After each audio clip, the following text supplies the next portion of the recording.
So my mom dies, which is a good thing in my family. Sure.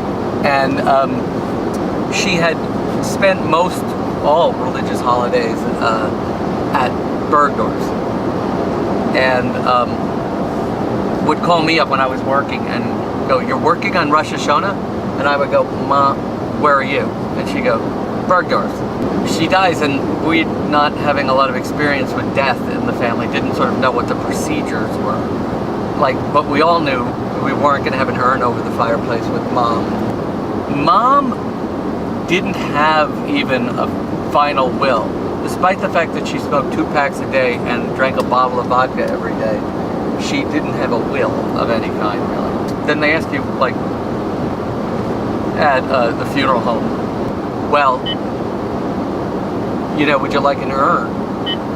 And they go, we have urns from $300 to $12,000. Right. And I'm like, $300 for it was like a plastic cup, because my mom wasn't worth $300. Mm-hmm. I said, oh, the other thing I said was, I'll bring my own, can I bring my own thing? Because I'm not paying $300 for it. He goes, no, it's against, the law. Having gotten smart with my mom, when my dad died, we said, just give us the cardboard container. They charge you like $75 for the cardboard container and a plastic bag. So, we negotiate, which is, what you have to do, to get it in something, and decide amongst the 3 completely disaffected children, we don't get along, any of us, that we're going to bury her ashes in what was our growing up place, which was Atlantic Beach. We were going to toss her ashes in the ocean and take the other half and put it in Hong Kong. We had this image of Atlantic Beach throwing it into the ocean, which is actually nice at Atlantic Beach, and in Hong Kong into that bay between two. Yeah. So my dad, had been divorced from my mom for 30 years, maybe more, was actually quite affected by her death, only because then it reminded him of his own mortality. Right. And he decided to come with us to scatter the ashes. And so we get to the beach and open the container, and we're all sort of standing around on a rock. And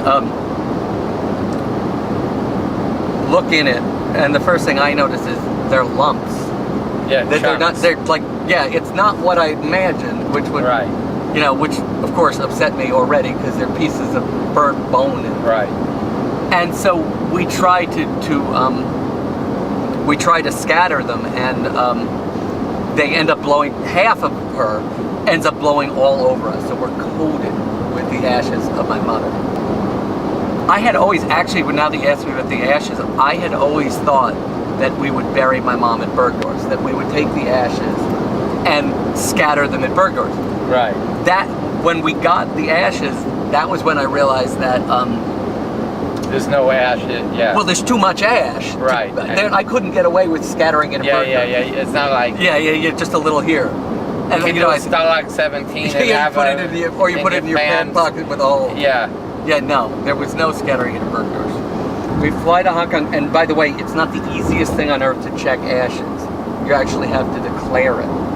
Well, first of all, Hong Kong is 110 degrees in the shade, 100% humidity. So physically, it's the single most uncomfortable place I've ever been. Go and to my mother's apartment and open up the closet. We have to go through the stuff, which is horrifically depressing. And there are 10 mink coats, and it's 100 degrees. And they're all they were all only actually took one. They must have been cheap because they only took one mink. She was 4'0". So she just must have been acquiring mink coats, just to acquire them. We take the ashes in a shopping bag, not a Bergdorf shopping bag, I think it was just a regular one, and get on the ferry, and the ferry is the dirtiest ferry you've ever seen. On the ferry, and then we look down in the water, and there are literally Coney Island whitefish floating in the water, and dirty, disgusting, muddy water. But I still would have thrown the ashes in, except that all over the boat where there wasn't rust, there was a sign that said, no littering. Mm-hmm. You know, so I'm thinking this would not be a good thing to go to jail for throwing, and you know, I'm sure that if they mean no littering, it includes ashes. You know, so we can't throw the ashes off the way. So we, you know, kind of trudge back to Hong Kong. And I said, I know the only other thing that we've ever heard about Hong Kong is that there's a beautiful hilltop kind of thing. You tramway up to the top of Hong Kong, you see all of Hong Kong. I think, perfect. We'll scatter it to the wind at the top of Hong Kong, you know. So we take this, you pay money, you go up this thing, and you know, first of all, the tram is like 20 feet. I mean, it's literally, it was put there simply for people who couldn't walk. So we get up to the top, and you can, in fact, see outside, you know, out of, through all of Hong Kong, and I think, great. And then I look down, and we're not more than 15 feet above the ground. There's, you know, it's a hill. We're up on a hill, 15 feet. If we dump it, it's going to go, and there's litter and prophylactics and all, you know, things, dirty things scattered around. I look at them, they look at me, and they have love and respect for Mom. They go dump it. So Really? Oh yeah, it wasn't me on my own. Did you just drop the box? Or Well, no, I turned it over, and by the way, just so you know, for you know, when you're burying your beloved, the inside the urn or cardboard box in my dad's case, there's a plastic bag with the actual remains. Right. So we take the plastic bag and kind of turn it over, hoping that the wind will take it, and it all goes falling in a pile, you know, down by the bottom of this, right under this horrific thing. So then we're standing there, and there's all this litter, and we have the urn and the plastic bag. The plastic bag, by the way, still has, you know, tons of, because it's, you know, it's like the inside of ashes in it. And I go, I'm throwing it over. If you guys want to do something else with it, fine. Right. They go, no, throw it over. And we threw it just like down there. Right. So it's probably still sitting there That's so in funny. Hong Kong. My dad has about a 2-year, you're gonna die, even though they wouldn't tell him. We all knew he was gonna die from some rare disease.